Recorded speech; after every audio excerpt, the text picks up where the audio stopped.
Jace said he was shocked to learn that Gary and Maria had divorced in 1991.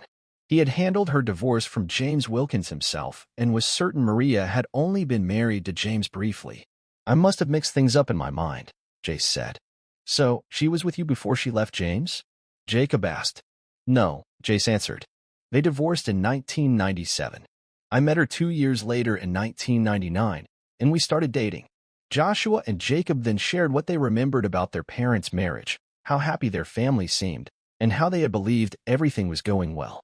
They recounted how their mother had left for what was supposed to be a business trip and never came back. They also described how they found their father on the floor the day he received the divorce papers. "She never told me anything about your father," Jace said sincerely. "I'm truly sorry. That must have been awful. I can't imagine her doing something like that." "Did she have some kind of nervous breakdown?" Jace asked. "Yes. She suffered from something we describe as wealth envy and simply followed the money," Joshua answered. Then he hesitated and added, "Actually, I should stop. She is your wife, after all." "You said she was going to tell you everything about the divorce," Jacob said. "If she does, see if she mentions the videos." "Videos?" Jace asked. "Maybe it's better to wait and see if she brings them up on her own," Joshua said. "If not, then come to us and we'll tell you." "Why did she divorce Wilkins?" Jacob asked. "It seems he was having an affair with his personal secretary," Jace replied. That answer made all three brothers laugh. "Imagine that," Jacob said. "As I already mentioned, after everything Maria said, it's difficult for us to think of her as our mother right now. But you can come to us. We'll meet at my house and go over all the facts together." "Uncle Jack, I wish you had been there too," Joshua added. "I know there are things you never told us," Joshua said. Jace agreed, and they exchanged phone numbers. Jace told them that if they had any questions about Maria, they could call him, and he would try to answer with what he knew. The other three said the same in return. Then, together, they all headed back to Maria's room. Jacob's wife, Susan, spoke briefly with Maria, telling her that she also had a son. He was 6 years old, and his name was Jonathan. "I just can't believe what I did. Why did I run away the way I did?" Maria said, beginning to cry again. "I loved Gary, Maria fell silent for a few moments, lost in memory. She was thinking of the happy times she and Gary had shared when they were married. She had truly been in love with him. But that man, James, had begun pursuing her from their very first meeting, and she had given in. Looking back now, she strongly suspected that her former friend Debbie had also played a role in pushing her toward that decision. She remembered the last time she had seen Gary. He was sitting in his old Monte Carlo, waiting in a turning lane. She had been so confused.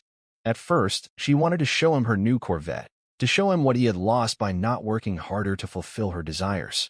Then, in the next moment, she wanted to signal to him to stop so they could talk. She wanted to tell him that she still loved him. But he looked at her as if he didn't even recognize her. Then the traffic light changed, and she drove on. "If he had just given me some kind of sign, even the smallest one, maybe we would have been together again," Maria said out loud without realizing it. "What did you say?" "I didn't understand," Beth asked gently. "Oh, nothing. I was just thinking out loud," Maria replied. "I realized about a year after our divorce that I still loved your father-in-law.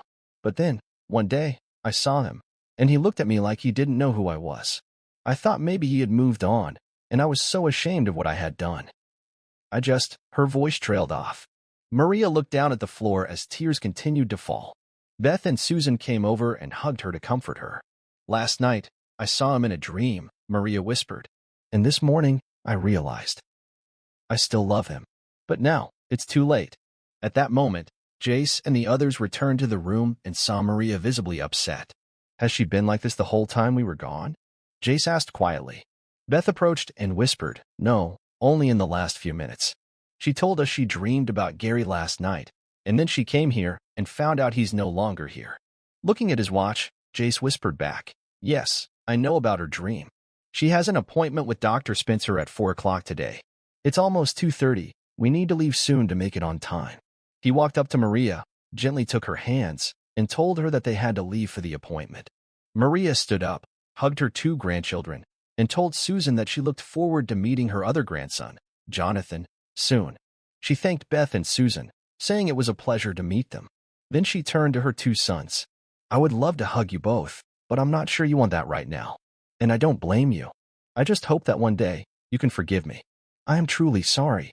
Joshua looked at Jacob for a moment, then responded, I don't think we're ready for that yet. Maybe, over time, but not yet. I understand, Maria replied. Maybe we can meet and talk someday. I'm going to see a psychiatrist today. Maybe he can help me understand why I acted the way I did. Why I made the choices I made. I truly am sorry. I love you both. We'll talk about it and let you know, Joshua said. I'm so glad I saw you boys, Maria said softly. Jack, it was nice to see you again. We have to go now so I can get to my appointment. Oh, Beth, Susan, it was lovely to meet you. Timothy, Jeffrey, I love you. With that, Maria turned toward the exit. Jace looked at everyone and said, it was nice meeting all of you. And then he and Maria left the facility. Maria's session with Dr. Spencer. Maria's meeting with Dr. Spencer proved to be helpful. She explained that she had been experiencing waves of deep sadness that began the day before, and that one of them had occurred again earlier that day. She described how both emotional episodes had taken place at the long-term care facility, with a milder one occurring after she left the day before. Dr. Spencer listened attentively. Was there anything in your past, possibly related to the Riverside facility or a similar place, that might be triggering these memories or emotional responses? He asked.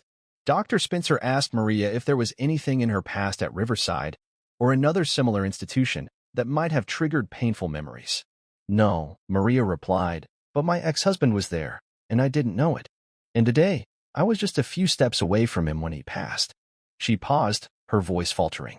I also realized that the most intense emotional episode one had today happened around the time he died. That is very unusual, Dr. Spencer said gently. Do you think you might have seen him without recognizing him? Or perhaps someone from his family? Maria shook her head. I met his brother in the hallway, but that was after it happened. Then I found out that Gary had passed. She looked away and fell silent. I also saw my two sons. I haven't seen them, or Gary, for over 20 years. Dr. Spencer's tone softened. How old were your sons the last time you saw them? Joshua was 13, and Jacob was 11, she answered sadly. Was there a specific reason for your separation from your first husband? I don't want to intrude, but understanding the context might help, he said carefully. Maria sighed. It's complicated. Let's just say. I made some poor decisions. Why do you think they were poor decisions? He asked. A tear rolled down her cheek. Because I still loved him. And today, I realized I never stopped. Would you feel comfortable telling me why the divorce happened? Dr. Spencer asked. I'll try, she replied. Maria then described how her first boss at Cutler Industries passed away, and how a colleague, Debbie, used to brag about manipulating her husband for money. Influenced by Debbie, Maria said she began pressuring Gary to find a higher-paying job, but he was content working for the utility service. She admitted she didn't understand her resentment at the time, but now believed Debbie had planted those ideas in her mind. Maria had never been jealous or materialistic before. She went on to explain that her new boss, James, was extremely charming and began to pursue her almost immediately. She recalled feeling uncomfortable at a pool party at his house when she saw him in swimwear and found herself unexpectedly drawn to him. James later invited her to dinner at Desiderio's restaurant and continued his pursuit. Gary was my first real boyfriend, Maria said. I had never even kissed another man before. When James made the next move, my mind said no, but my body didn't listen. She said Debbie continued to encourage the relationship subtly. Eventually, Maria gave in. When James started pursuing me again, I told myself I would just see what it was like. But when it happened, he did something to me emotionally I didn't expect. And that started a relationship that lasted a year. She shared that James gifted her a new Jeep and insisted she continue maintaining intimacy with Gary, then began asking for detailed accounts of those moments. Looking back, she said, I think he had serious issues.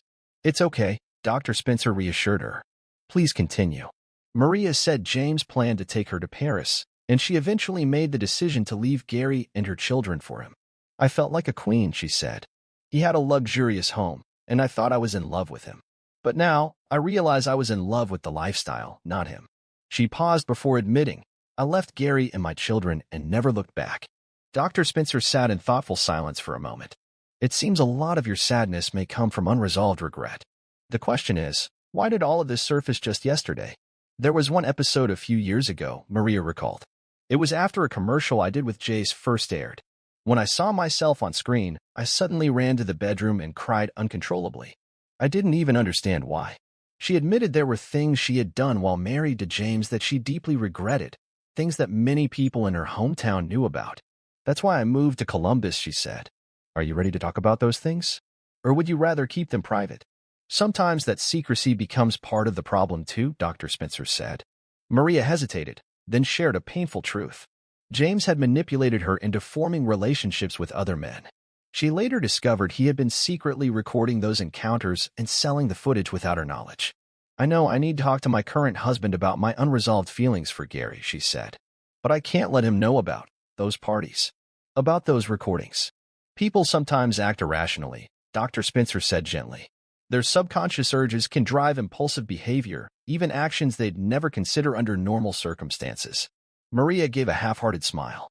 "My friend, well, ex-friend, enjoyed flaunting her wealth. That rubbed off on me more than I realized. Can you tell me more about your marriage to your first husband and how you met this friend?" Maria nodded and began recounting her early days with Gary, how they met in school, how close they had been, the home they built together, and how they raised their 2 sons. She also spoke of the insurance job that led her to meet Debbie. Tears filled Maria's eyes as she spoke about the course she had taken at the local college. "If I had never taken that course," she said, "I would never have gotten the job at Cutler Industries. I would never have met James. Gary and I would still be together." She began to cry. "How soon after breaking up with Gary did you realize it was a mistake?" Dr. Spencer asked gently. "In about a year," she replied. She described how she had once seen Gary at a traffic light, and he acted as though he did not recognize her. She assumed at that point that he had moved on. "I realized the day that he would never forgive me. I was ashamed of everything I had done. I could not face anyone from my past again," she said. Maria then revealed that someone had told her James had sent Gary a copy of a private recording involving her and several other men. "After that," she said, "I could never face him or my children again. James destroyed my life." She explained how her former friend Debbie had influenced her to push Gary to improve their financial situation. She briefly mentioned her relationship with Edison and how after his death, she eventually married Jace. She described her marriage to Jace as wonderful but admitted that, deep down, she felt as if something had always been missing. She then told Dr. Spencer about a dream she had the previous night and how she had reacted upon realizing that Gary had passed away. "I think your emotional struggles stem from unresolved guilt and embarrassment over your actions during your marriage to James," Dr. Spencer said. "You also seem to carry deep regret over divorcing your first husband. These events occurred over 20 years ago, but the sadness may have remained buried all this time. We will need to explore this further in our upcoming sessions. That your emotional crisis coincided with Gary's passing is certainly worth investigating further." He then advised Maria to find a quiet space to reflect, to see if she could remember any recent comments or information about Gary's health or other unsettling things. Perhaps something she did not consciously react to in the moment, but that triggered a delayed emotional response. The receptionist scheduled Maria's next appointment, and she left with her husband Jace. On the way home, Maria asked if they could stop at a restaurant for dinner and then return to Alum Creek Lake, the same place they had visited the day before. She wanted to relax and finally share with Jace the full story of her relationship with her first husband, Gary. Over the next several months, Maria told Jace everything about her past marriage and divorce. She apologized sincerely and admitted that, even after the divorce, she had continued to carry love for Gary in her heart. Now that he was gone, she said, she was finally ready to love Jace with her whole heart. Jace said he understood, though he admitted it still hurt a little. Maria's continued therapy sessions with Dr. Spencer helped significantly. Since the day Gary passed, she had not experienced another emotional attack.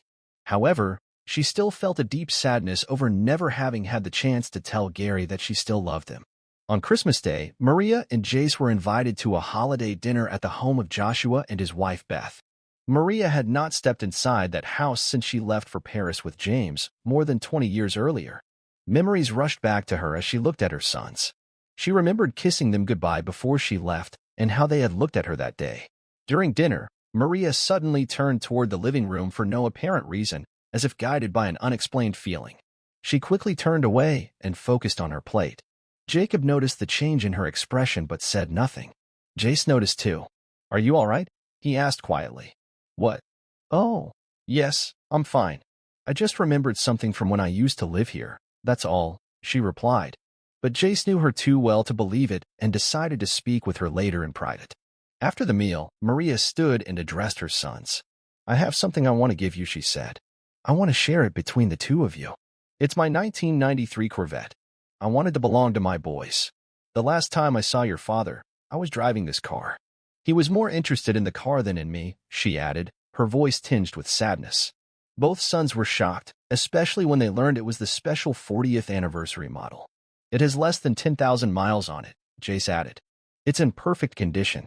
Later, Jacob spoke privately with Jace about what his mother had told him regarding Gary and her marriage to James.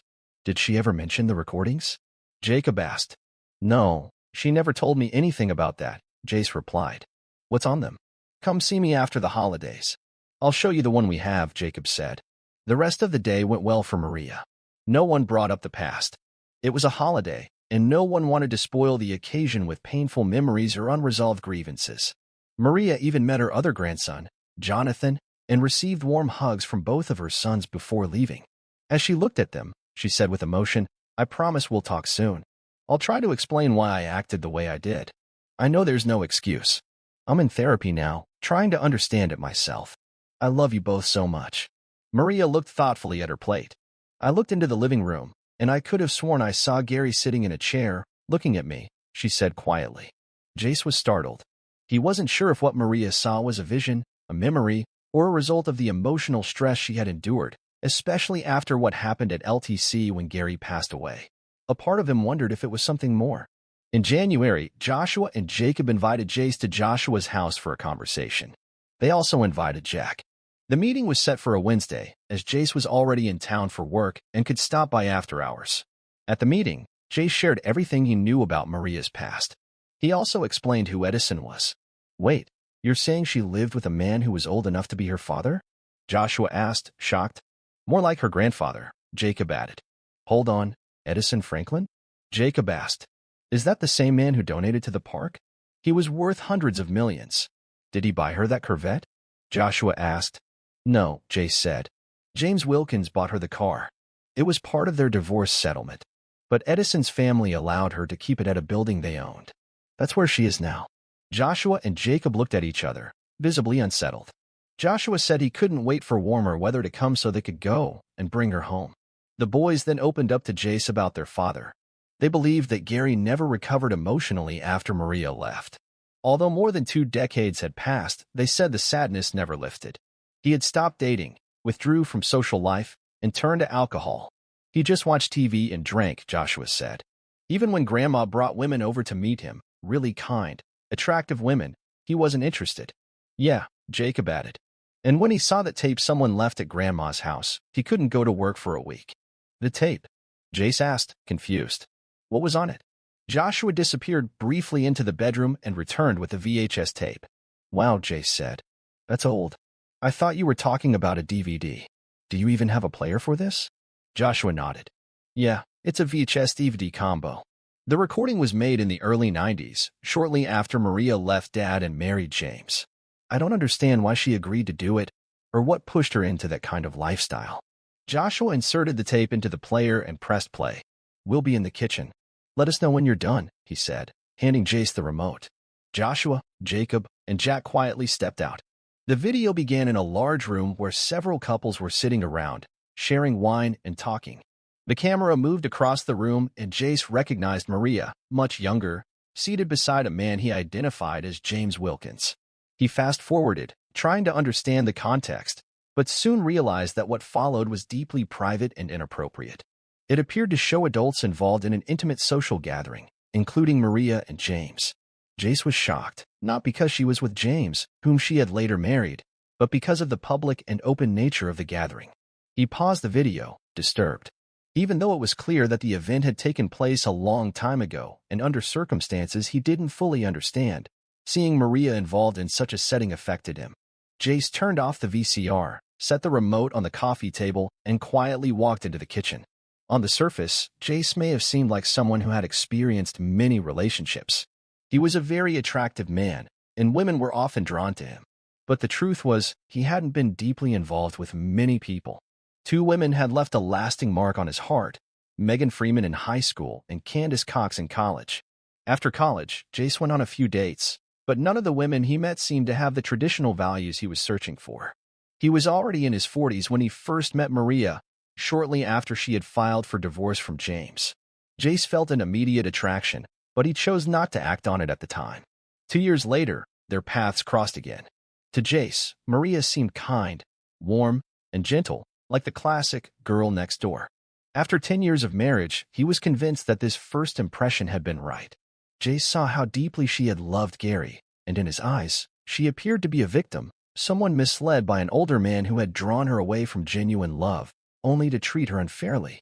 After Gary passed away and Jace witnessed the emotional aftermath at Riverside Manor, his feelings for Maria only deepened. But watching the recording from the past left him devastated. It had taken place long before he had met her, yet it still shook him. "It's just hard to process," Jace said quietly. "Are you okay?" Jack asked. "Yes. It just takes a while to come to terms with it," Jace replied. "I love Maria, but I can't understand why she would have done something like that. You've told me how caring and loving she was, and for the past 10 years, she truly has been. Could James have pressured her? Or maybe that friend she mentioned, the one who pushed her toward James, could they have influenced her decisions back then? We've all wondered the same thing at one point or another," Jack said. "But I can tell you this, she didn't appear to be under the influence of anything in that recording. She looked fully aware and engaged. I don't know if those recordings are still around," Jace added, "but she appeared in more than one of them. They were available at the video rental store back then, and a lot of people saw them. That's one of the reasons she left town." "Well, it's certainly one of them," Jacob confirmed. Jace also told him that Maria had once confessed to him how much she truly loved Gary. She said she had realized her mistake about a year after leaving him, but by then, she felt too ashamed to return. "She told me she couldn't bring herself to face him again after what happened," Jace said. "And if what we saw on that tape went on for an entire year, I can understand why she would feel that way." About 5 months later, Maria's relationship with her son slowly began to improve. Since they lived just over an hour apart, most of their communication happened over the phone, but gradually they started to rebuild their bond. Over the past 11 years, Maria has spent nearly $1 million out of the $3 million that Edison left her. After reuniting with her children, and without informing Joshua and Jacob, Maria placed one of the remaining millions into a trust fund. This trust was to be divided equally between her grandchildren and future descendants. In April, Joshua and Jacob took possession of the Corvette. An avid car enthusiast, Joshua started the car every month and drove it around a large warehouse to keep it in good condition. He regularly waxed the vehicle and even changed the oil at least once a year. The car remained in excellent condition. During the 2 months that the brothers had the car, they took it to several car shows, where it was always a crowd favorite. Jace never told Maria that he knew about her activities at night. However, their intimate life cooled significantly. Jace began experiencing difficulties. Every time they were intimate, images of Maria surrounded by men appeared before his eyes, and he could not get rid of these visions. This started to irritate Maria, and they began to argue more frequently. On the last Saturday in June, Maria and Jace went to a Lamb Creek lake for a swim and planned to visit a place they liked after dark. Maria wore her neon pink bikini, and despite being almost 60 years old, she still looked much younger. She attracted the attention of many men and flirted with some young men using her eyes and smile.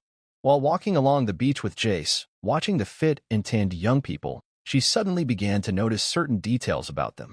They found a place, spread a blanket, turned on a small radio, and made themselves comfortable. Then they began applying sunscreen to each other. About an hour later, Jace received a phone call. One of his clients, Pete Jackson, had gotten into a fight with a member of the Stevens family and ended up in jail. "We need to go," Jace said. Maria was extremely unhappy. "I am staying." "But how will you get home?" she asked. "We arrived in my car. I will take a taxi or something. I am a grown woman, and I think I can handle it. I need this. I just want to relax," Maria said irritably.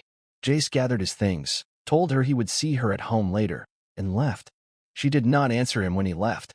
After some time, Maria, leaning on her bag, was reading a book when she heard a man's voice. "Hello. Are you here all alone?" Maria looked up from her book and saw a tall, dark-haired, extremely attractive man standing in front of her. "Do you mind if I join you?" "Don't worry, I am harmless," he said. Yes, I am alone," Maria replied. "Oh, and yes, have a seat. I am Paul CRS, and you are Maria Ballard, correct?" "Wonderful. "I wanted to say you were beautiful," he said. Maria blushed, thanked him, and put the book down, studying his face. It was obvious that he was much younger than her, but he reminded her of James, at least in build. He was fit, tanned, with defined abs and muscular arms. The only difference was that he was thinner, a slimmer version of the same body type. "What is such a beautiful woman doing here all alone?" he asked. Maria explained that her husband was a lawyer and that he had been called because one of his clients was arrested. "Is your husband J.W. Ballard? I thought I recognized you. I saw you in those commercials. You always seemed so charming in them. I would never leave such a woman alone." "I would have told the client he would have to wait until Monday," Paul said. They talked for the rest of the day. Maria learned that he was 41 years old and owned his own software company. He had been married twice, but both wives had left for different reasons. This was before his company took off, and he now owned an estate northwest of Columbus, near Delaware, Ohio. As the sun began to set and Maria could see his face without glare, she noticed the shape of his eyes, nose, and chin. She had not noticed it at first, but the more he talked, the more she. Suddenly, Maria noticed the resemblance. If he grew his hair, he would look like Gary, she thought. "Is something wrong?" he asked. "No, you just remind me of my first husband." "I hope that is not a bad thing," she answered. "No, it was just a little shock when I realized it," Maria said. "Since your husband is not here, and it looks like he will not be coming back, would you like to have dinner?" "Completely innocent, of course," he suggested. "Of course," she replied. Maria explained that she and Jace had driven to the lake in his car, and since he had left, she would need to find a way to get home. Paul said he would be happy to take her. She wore shorts over her bikini and a t-shirt. Paul also put on shorts and a shirt. "How about pizza and beer?" he asked. "That sounds great. We are not dressed for anything fancy anyway," Maria replied.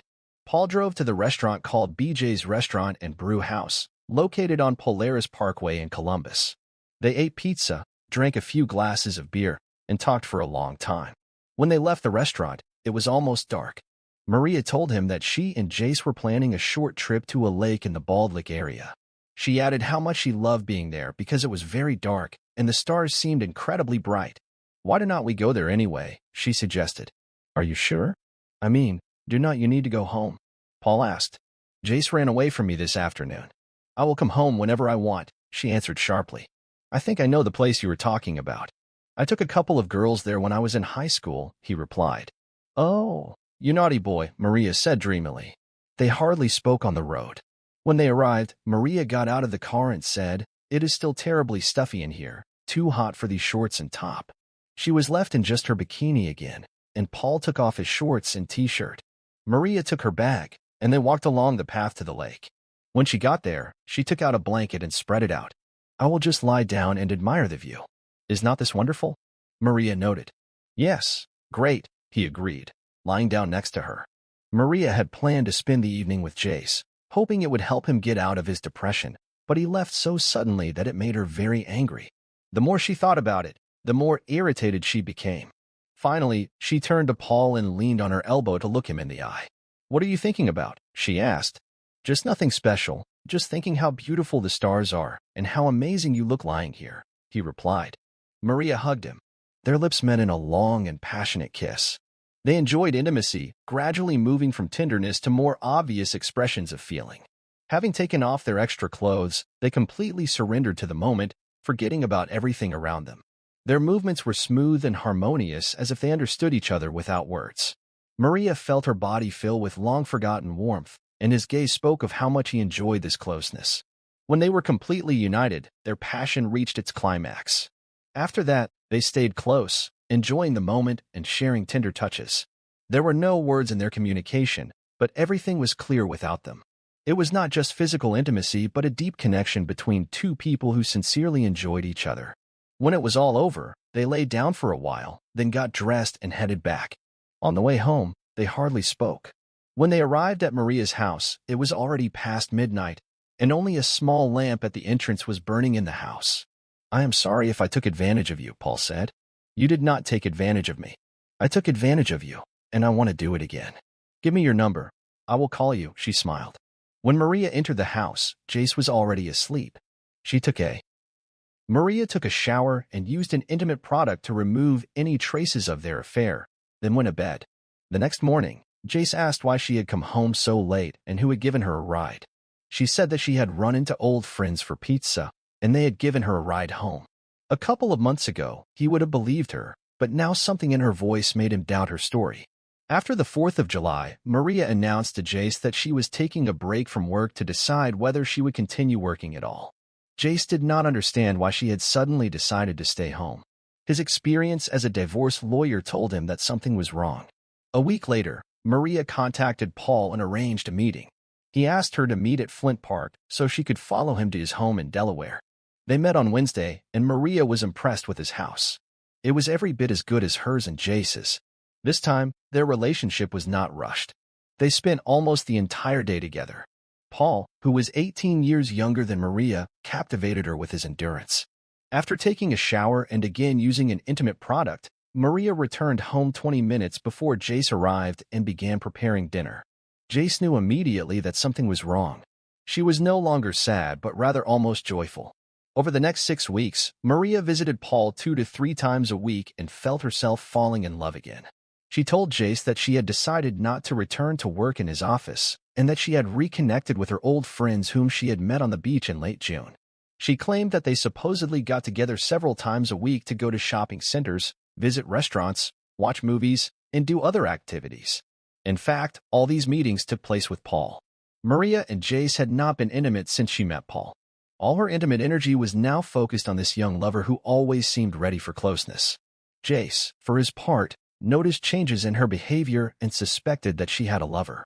After watching the tape in January, he had lost much of his interest in intimacy with her, and now that interest had completely disappeared. Paul told Maria that since his business took off, he only had to work from home for a few hours in the mornings but was busy on weekends due to business travel. This was not a problem for Maria since Jace was home on weekends. In the last week of August, Maria had just arrived at Paul's house when the doorbell rang. Paul went to answer it, and when he opened the door, standing in front of him was his friend from college, Mark Williams. Maria immediately realized that they had not seen each other for a long time and did not want to be a third wheel. "Paul, maybe I should leave. Your friend has come, and you probably want to talk. I will only get in the way," she suggested. No, do not go, Maria. This is my old friend from college, Mark Williams." "Mark, this is my friend Maria Ballard," Paul replied. "Oh, under no circumstances leave because of me. I insist that you stay," Mark said. "Paul, where do you find such beautiful young women?" Mark said with a smile. Maria blushed after Mark's compliment. "Honey, I'm not as young as you think. I am probably old enough to be your mother," she joked.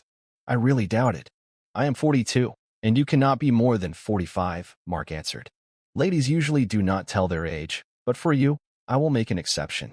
I will be 60 on my next birthday, young man," she said. "You must have been drinking." "No, that is impossible. You cannot be that old," he laughed. "Speaking of drinking, I brought a bottle of wine." "Sounds great," Paul said, taking Maria's hand. "Let us go to the kitchen." An hour later, there were empty bottles on the kitchen table, 1.5 bottles. Paul and Mark felt fine, but Maria, who had drunk the most, had not consumed so much alcohol in a long time and was now feeling high and excited. She had come there to be with Paul, and she was beginning to think that Mark would never leave. Sitting at a small table, Paul and Mark began to reminisce about their student years. "Remember Sue Quinton?" Mark asked. "How can I forget her? I have never seen a girl who loved the night so much," Paul laughed. "What did we call her?" "Quadro C," Mark asked. "Did you mean to say goddess?" Maria asked. "No, Quadro C. You know, for the letter C, translated, it means shared Sue, pleasing Sue," Mark explained, chuckling slightly. "Paul and I would take her to our dorm room and work with. She could never seem to get enough of him all night," he added. "Maybe you both did not have enough to satisfy the poor girl," Maria said and laughed. "What about you? Have you always been a good girl? Or did you do something naughty? Well, tell me, will you?" Mark teased. Mark took the initiative into his own hands, and this turned Maria on. Alcohol lowered her inhibitions, and she began to speak. "My second husband and I used to have intimate parties, and quite often I was with several men," she said proudly. "Would you like to go back to those times?" Mark asked. "Do you, Paul, want to share your woman?" he continued. "It depends on her," Paul replied. Maria did not say a word. She just stood up, drew their attention to herself, and motioned for them to follow her. Paul and Mark exchanged glances and followed her into the living room. She settled them on the sofa, showing them that they could relax. The atmosphere became tense, and the conversations gradually turned to more frank topics. Time flew by, and they completely surrendered to the moment, enjoying the closeness and trust in each other. A few hours later, tired from a busy evening, Maria settled comfortably on the sofa and dozed off. Paul and Mark decided to leave her to rest while they went to the kitchen to get something to eat. They woke her up at 8 o'clock. She had slept for almost 3 hours. Feeling refreshed and still without clothes, Maria stood up, walked into the kitchen, and sat down at the table. "How long will you stay here, Mark?" she asked. "I would love to have another meeting with the three of us," she said with a smile. "I can stay here as long as I want," he replied. "I have an indefinite leave." Maria really wanted to stay the night, but decided it was better to return home to her husband, impotent old Jace, she thought. She went into the house, took a shower, and left. She arrived home around 10 in the evening. Jace did not even bother talking to her, being sure that she had just returned from her lover.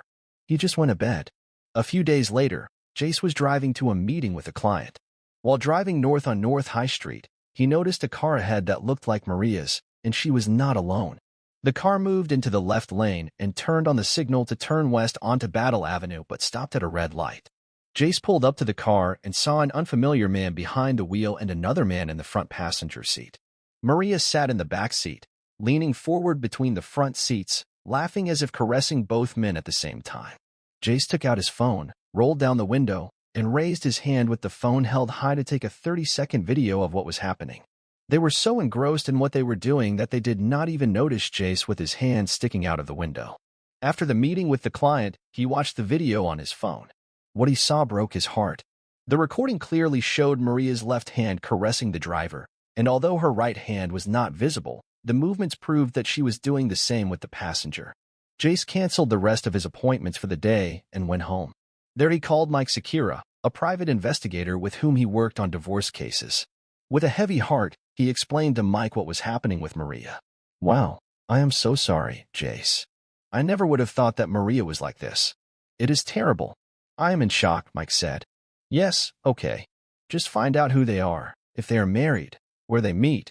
As usual, all this stuff you know," Jace said with sadness in his voice. "Jace, I will do it for half my normal rate. I would do it for free, but I have to pay the assistants again." "I am very sorry," Mike said. "I understand, but I am willing to pay the regular price." "It is no problem, and thank you," Jace replied. "You are welcome, Jace. We will start monitoring her on Monday. Give us a couple of weeks, and then we will contact you." "Oh, do you want photos, videos, audio recordings?"